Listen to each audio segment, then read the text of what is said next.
Welcome to the ExecMBA podcast. I'm your host, Brett Twitty, and you are listening to a new episode. On this episode of the podcast, I'm excited to share my recent conversation with Will Payne. Will is a first-year student in our Executive MBA class of 2022, and he and I recently connected via Zoom to talk more about his background, how he decided to pursue an MBA, what led him to Darden, and how he is navigating the first-year curriculum. I think you're really going to enjoy this conversation. So without further ado, here is my interview with Will Payne. Will, welcome to the podcast. Thanks a lot, Brett, for having me on. Well, it's great to have you here. You're calling from Bristol, Virginia? Absolutely.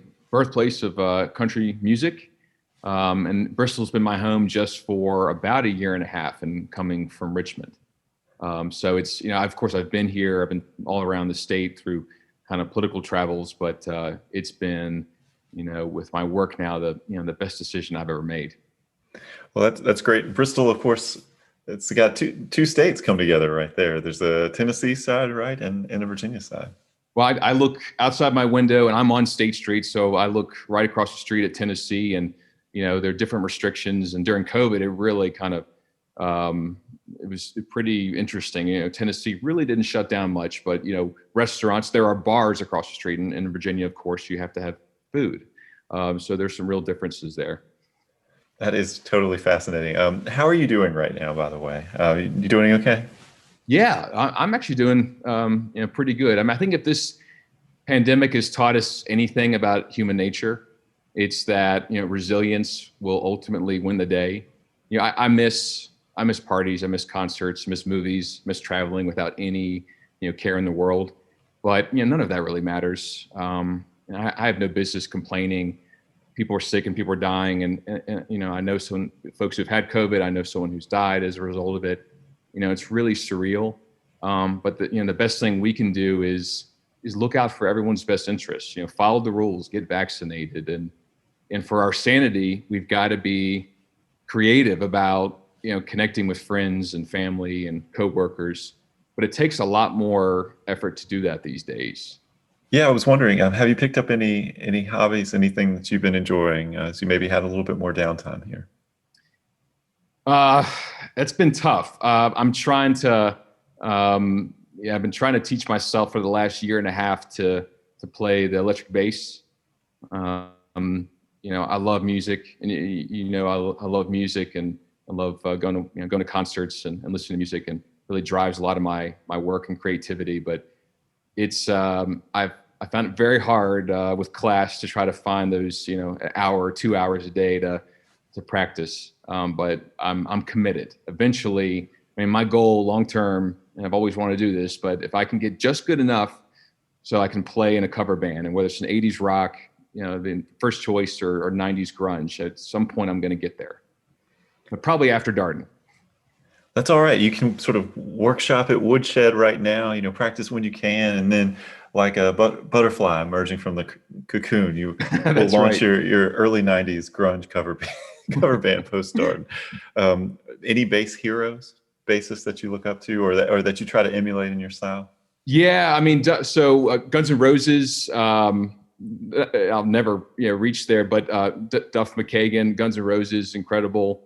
And actually, I got I love his bass. His signature bass is this beautiful pearl white, and so I got one, or the version that you can buy from Fender, and that's my baby. It's a lot of fun to play that, and it is absolutely 80s. So, Will, thanks for being here. And want to sort of learn a little bit more about you and your background before we get into your Darden journey. So tell us a little bit more about what you did before coming to Darden, and what you're doing right now. Yeah, you've had a few folks on the podcast, Brett, like me, who've come from a political background and have made a transition to business. And I think Mike Dorr and Zach Golden in particular. If you're successful in politics, it means you can either raise a lot of money, or maybe this is or you can sell a vision, an idea, or a candidate. You hear no a lot, but you keep going, and you fall down, you get back up, and it's not for everyone. And I've worked on maybe 15 campaigns in, I don't know, about 17 years. I lost the first two. I hated that feeling because, you put everything into it. You work nonstop, days, nights, weekends, holidays. It all comes down to who had a better plan and stronger execution. And a lot of that's out of your control. And after those two losses, I was determined, to never lose again. Easier said than done. But in my case, in politics, I haven't. And that's even, working on both sides of the aisle. And, I'm living proof that you can do that successfully. So in my point, politics has given me everything. Senator Mark Warner, we built the largest bipartisan coalition, in Virginia history. And that experience I felt compelled to write his biography. And I call that, like the VH1 behind the music story. Someone who co-founded Nextel, was the country's first or the world's first cellular broker, and then of course, former Virginia governor. And then, helping, Governor Terry McAuliffe after he got elected, and he gave me the opportunity to serve my alma mater. And, 6 years later, as a member of William Mary's Board of Visitors, I'm vice rector and I'm chair of Buildings and Grounds. And I've learned more about leadership and the consequences of, decision-making than I ever could have imagined. And I really credit the board colleagues who, are from the business world in particular for taking me under their wing. And so, being able to give back to an institution that's given me so much, that's an honor. It's the most meaningful thing, I've done. But, politics kind of leading me every step of the way here to kind of what I'm doing now. And that kind of, my move from Richmond to Bristol was, based on my work with Governor Northam's administration, and now focused here in economic development for, 16 county and city area, pretty big geographical area, but still an area that has more cattle than people. So Bristol, for our listeners, so that gives a little bit of the landscape. It's not densely populated. It's an agricultural place. And you work on sort of thinking about sort of development opportunities here and bringing development to the area. How do you approach something like that? That seems very big, very ambiguous. How do you orient to it? It is, and I, we kind of started with a blank slate. I call my shop Coalfield Strategies a one-stop shop economic development firm because we're trying to drive new investment, new jobs to Southwest Virginia, and these are jobs or expansion projects that are coming from outside Virginia, today. So we had to start with a vision. And so we call that, Invest Southwest Virginia, Invest SWVA. We feel it's really important to have a vision and different measurable goals that we all should, work toward, aspire to. But that initiative was born out of the region's senior legislators' desire to pilot whether a private firm like ours could step in and disrupt, ways of old. They have seen, efforts tried year after year, but let's try something new. And as we know, a modern operation requires an aggressive lead generation strategy, and it's got to be held accountable. So as a private outfit, unlike a traditional kind of government-run economic development operation, if we don't deliver, then we're fired. But I'm fine with that. We thrive on that, that pressure to deliver. And we don't want to do what everyone else is doing. Instead, we want to focus on what no one else is doing. Complicated, time-consuming projects, energy, renewable energy, and agriculture in particular that require leveraging new relationships and operating at the speed of business.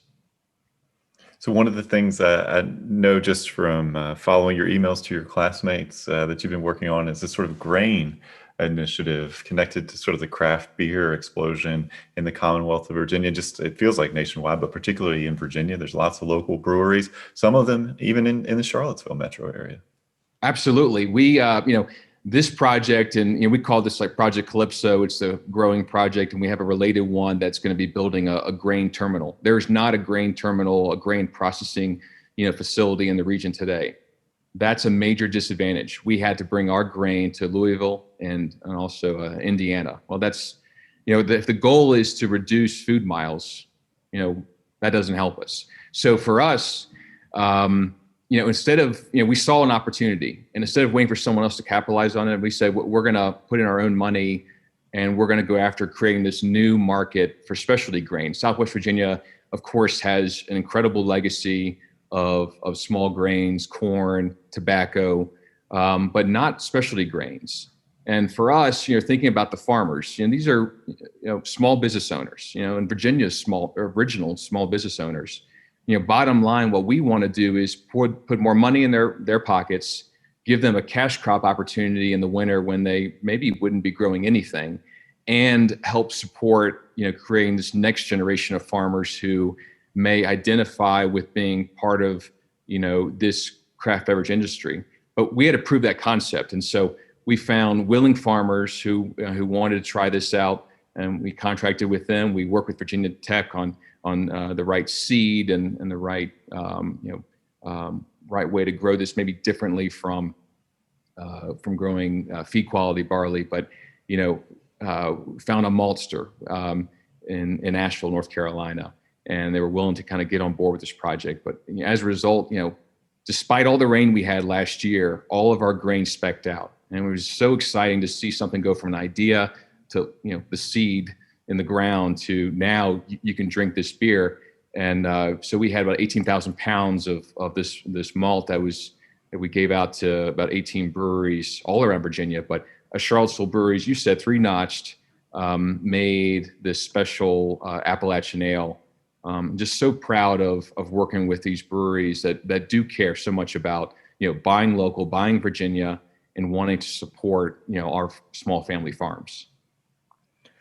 It's got to be incredible to see the impact that you're having on the local community and sort of the broader ecosystem there in Bristol. I mean, so oftentimes I think people are like, how am I making a difference in the world? And you probably tangibly can see that and feel that. We can see that every day, and that's what's really exciting. Projects, you in this industry, projects take years sometimes, and for us, we don't have that luxury because we're being judged by our results and immediate results, and we need to deliver quick wins. So for us, it's very important about focusing on projects where there are long-term benefits. Of course, that's our goal, but we've got to have short-term wins. And this is a project where you can drink our progress right now. And we had what's really exciting, a brewery in Williamsburg made a beer right before Election Day called I Voted Today, and they've exported that to Tokyo. And so we were really excited to find someone who could take a photo of folks drinking this beer in downtown Tokyo. And that's another first, right? I mean, this region needs, there are many people that we're working with. They want, to believe in this vision for reinventing the region. And that's what we're trying to offer. And they just need some direction. And we're trying to offer that. And together, we're going to, reinvent a region that was normally, has been, dependent on coal for so long, and now can, as we're trying to do, take those coal assets and how do we focus on renewable energy using those coal assets and the strength of this workforce, committed workforce who are able to do the job better than others. So I'm so proud of this work. It has been an incredible opportunity. It's been the most meaningful, I hate to call it a job, but it really is. It's a passion at this point. So you shared your story, political background. You worked on campaigns. You worked closely with governors of Virginia, and you're on the board of visitors at William & Mary, and now you're doing economic development. I mean, what brought you to thinking about an MBA? I can understand the utility of an MBA given the work that you're currently doing, but I wonder, how long did you think about this step, and what convinced you that this was what you needed to do? Yeah, for me, it's all about transformation. I'm 43 years old. I'm 42 years old. I don't even know how old I am. 42 years old, and I'm back in the classroom after 2 decades. That's a little scary. But for me, the MBA it's an important credential. So I'm pitching CEOs every day. This MBA is about building credibility with those C-suite executives and developing a knowledge base. I need to understand their goals. I need to put myself in their shoes and master the financial considerations the business is looking at when expanding its operations. In the case of Southwest Virginia, where I am, they're expanding into an unfamiliar area in most cases. And so I have to earn their trust. They have to buy into my team and me before they even begin to understand what this region can offer them in terms of growth. And so, that's where the communication skills that we're equally focused on in this MBA program come into play, as much as the dreaded other work where that has plagued me a little bit for the last 5 months. So the quantitative work. Absolutely, yes. So tell us more about that. Many of our students do not come from traditional business backgrounds in terms of academic setting, have not had prior exposure to finance and accounting. Is that your story too? Absolutely. So a year ago, almost to the day, I came to Sands Family Grounds for a class visit. It was Shane Nicole's Accounting 2 course, and I'm currently knee deep in that right now in Q3. I don't have a quantitative background, period. And it was my biggest fear in applying. I didn't have a great experience in college in economics. So I questioned whether I could survive even, 2 decades later. But that visit was really important. That visit to Shane's class only strengthened my resolve to come to Darden. I walked out of there thinking to myself, I can do this. And I will say that this quarter is difficult, but it's manageable. We're fresh off a 2-week holiday break. I think we're a little compressed maybe in this quarter. And I can't tell you how much I needed that break, by the way. It was fantastic.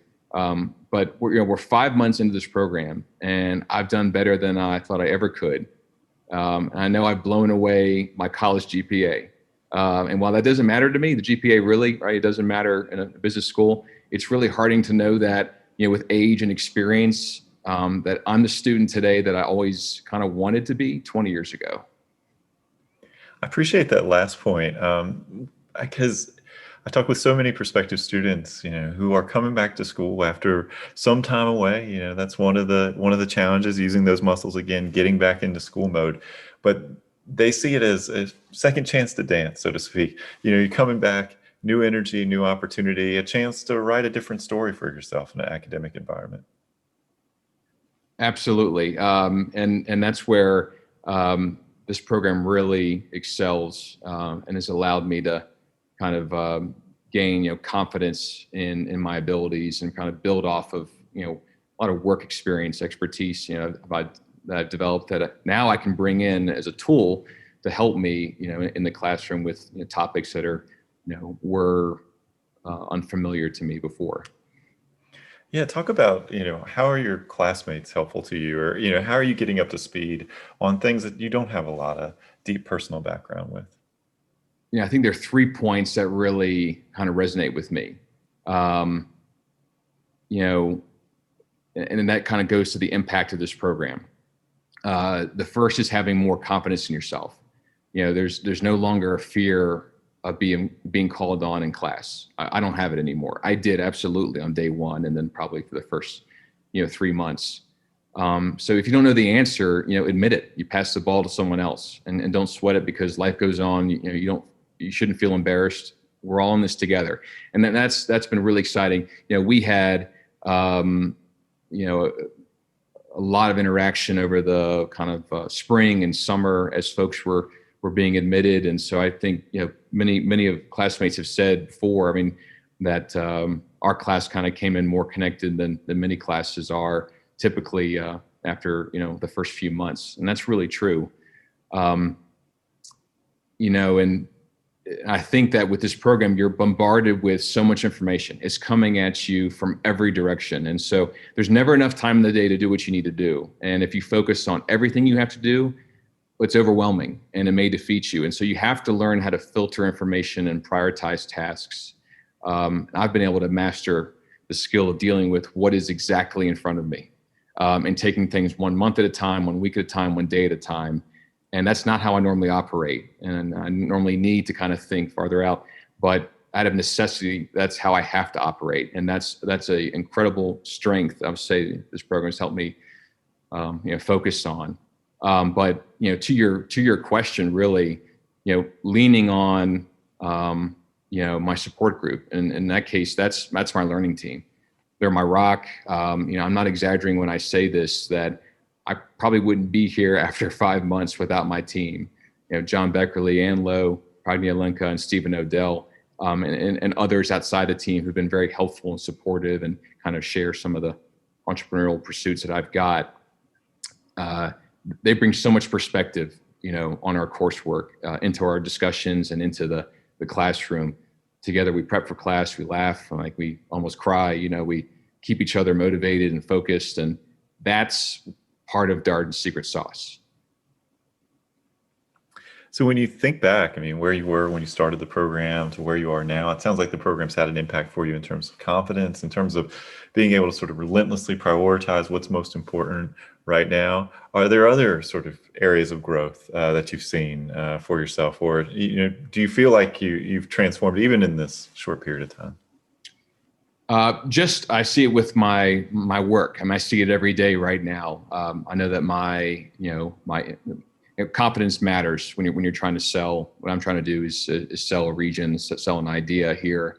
I'm much more polished. I have my story down, my personal story down. It's something that we focused on for about 3 months. We talked about telling our story, and that's pretty critical in my case, especially as I have to earn trust from folks outside of Virginia.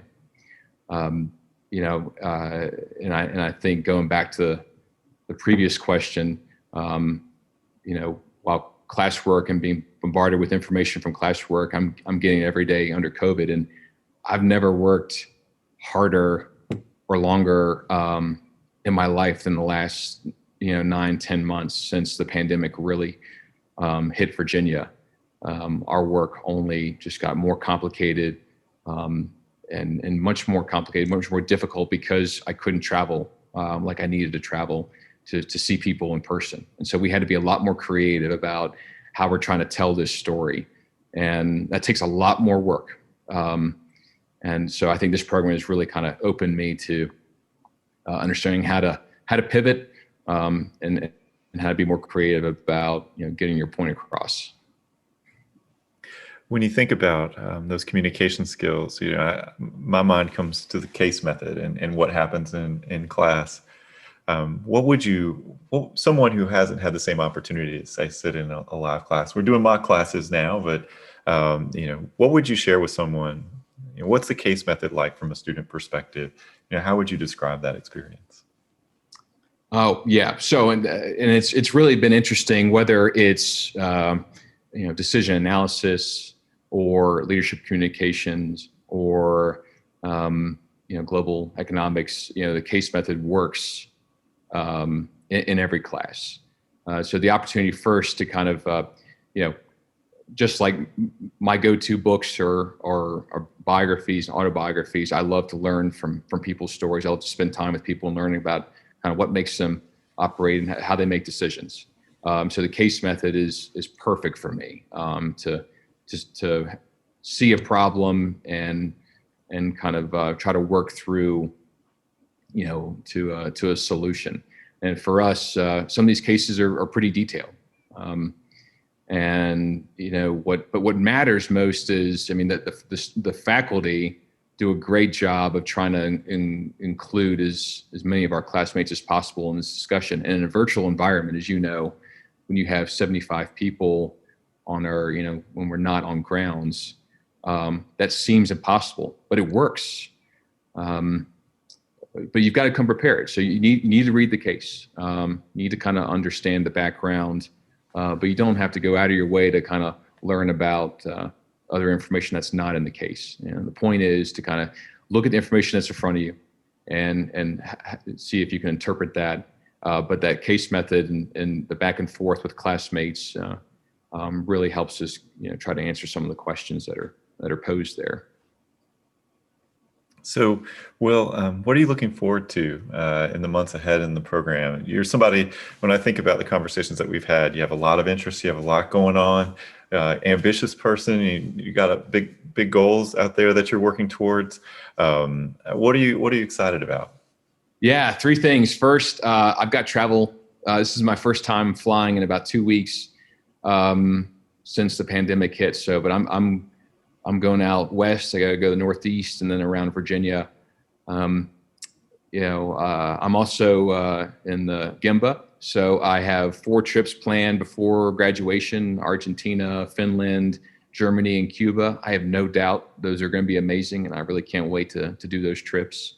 But for me, most importantly, concert season. I'm very optimistic, and Motley Crue is coming out of retirement with an epic lineup with Def Leppard, Poison, and Joan Jett, and Rage Against the Machine is back together, and then of course the long-awaited reunion is happening with Genesis, with the original members, Phil Collins, Mike Rutherford, and Tony Banks.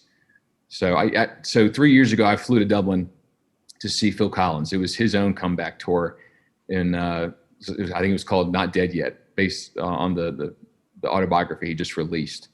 It was incredible, and that's what I miss. I miss most going to these live shows, but that's what I'm looking forward to when we can crawl out of this this mess. What would be your advice for folks who work in the sort of political or policy sphere about why an MBA? This is a conversation we've had many times here on this podcast. As you know, you referenced a couple of the episodes we've done on this sort of theme with Mike and Zach, both from kind of political world prior to coming to Darden.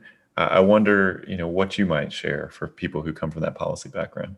Yeah, I can't tell you how powerful it is to be back in the classroom and to spend time getting to know, my classmates. And Brett, you've done such a great job in bringing people together with diverse backgrounds and perspectives, together. That matters so much. And for, prospective students, I hope they can grasp how critical the relationship building aspect is to the Darden program. And it's just as important as the knowledge they'll gain with the program in class. And that's why I'm here. But, all of my work from politics, to now, it's been about relationships. I wouldn't be here today without them. I've been supported by so many folks along the way and have nurtured relationships as well. And that's what this class is doing. That's what this program is doing. We've got an incredible, knowledge base here and people we can tap to work with and support our own interests moving forward. Developing those relationships is absolutely critical. And in spite of COVID, forget COVID, right? We're doing it regardless. It's just different. You got to work harder doing it, but we're still doing it. So if anyone is really focused on that, that's why this program really matters. Yeah, I was going to ask you your sort of general why Darden pitch. I imagine it probably does start with the people first. Absolutely. And not just my classmates, but, the faculty, the program team, since day one, since visiting, right? Since talking to you, I felt at home. You kind of get that sense right away, is this place for me or not? And the focus on people, and as you talked about before, kind of your, focus on a mission or passion or your why, right? That matters. And you can still be in business and still focus on doing good in the world. And you can do it together with other people. Well, I think about what you just said there and how that does seem to directly intersect with what Darden is about. We've talked here on the podcast about the emphasis on stakeholder theory and thinking about the many impacts that business decisions have and all the people affected by those decisions, that sort of outlook. And again, business as a force for good, that seems directly related to the work that you're doing. Oh, absolutely. I mean, there's a place here where we have government, business, and the private sector really is important, and the community organizations, and we've got to bring so many people together. And if one group, or in some of our projects, one person falls out, the project dies. And so we are all so focused on that being a priority that we really pick teams, value added folks, and really spend the time to support each other, because we can't do this unless we all work together. So Will, when I think about what you've just described, this idea of like changing people's lives, economic redevelopment, trying to keep talent in a place. That seems inherently bipartisan to me. I don't know. These are, I mean, it might be a bit of a naive worldview, but to me, it feels like that's something that everybody can get behind. No, you're right. It is bipartisan, and you have to. I think both sides need to understand that each other. I think we all have the same goal, right? Maybe we just say it in different ways, and that's why the communication of these goals is so important.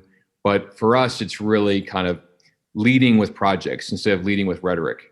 And having results that prove that we aren't just all talk here, that we want to deliver results and prove that what we're saying is really going to be helpful long term for our community. And that's where politics needs to kind of that blend there with politics and the private sector. And that's why I really say I'm trying to bring in that mindset is so important, and I think often lost even with politicians who come from a business background. And that's what we're trying to do. We've got to bring together all these different groups, and we're all probably saying the same thing. We just need to understand each other better, and that just takes more communication. Well, I'm going to come back to something that one of our alums said on one of these podcasts, and talked about the ability to be a translator. Someone from a policy background, getting an MBA, you now can speak to policy people and to business people. Do you feel like your Darden experience has allowed you to kind of, again, understand all these different stakeholders? Absolutely. That's what's, I think required in business and business translators here. And I think having that, for me, having a liberal arts background and focus on, communicating, writing, speaking, is essential. And I think that's what employers, when we talk to them every day, they need talent that recognizes that as a skill. That's a skill that's going to help you rise in a company or help you develop your own idea and be an entrepreneur. But that's where the value of an MBA. But in this case, really with Darden's focus on people and focusing on being as focused on quantitative side and problem solving as you are on delivery of message and being able to bring people together. So we asked the same last question of our guests here on the podcast. I wonder, do you have any advice for our prospective student listeners? Anything that you would share with them? Yeah, take every moment you have free, and we're limited these days, to get to know your classmates. They're going to support you through not just the challenges you have in the program and understanding content but they're going to be your rock. You got to lean on them, and they're going to want to lean on you. And so those relationships are so important and are going to help you get through this 20-month adventure. But those are relationships that you're going to have hopefully for the rest of your life. One of my favorite tips is, as soon as you're coming to Darden, start that work, right? Come to the virtual meetups, take time to get to know your classmates. If there's a WhatsApp group, join it. If there's a Slack channel, be there. If there's a Facebook group, do that too. We have a LinkedIn group. Take advantage of all of this because, you'll learn a ton, certainly. You'll carry that with you into your career, but the relationships, that's real sticky. Well, thank you for the opportunity to talk Tears for Fears here on this podcast. It's been such a pleasure having this time with you. It's not every day that I get to do that. And it's great to hear that you're doing well, exciting about all the projects that you're working on there in Southwest Virginia. Glad to hear the program is going well, all of these fantastic things for you. And thank you as always for taking time out for the podcast. Oh, it's my pleasure. And that was my interview with Will Payne, a first-year student in our Executive MBA class of 2022. As always, if you have any comments, suggestions, requests, anything you'd like for us to cover here on the podcast, we're all ears. We can be reached at exec, that's EXEC, MBA at darden.virginia.edu. Until next time, stay safe, be well, and thanks for listening.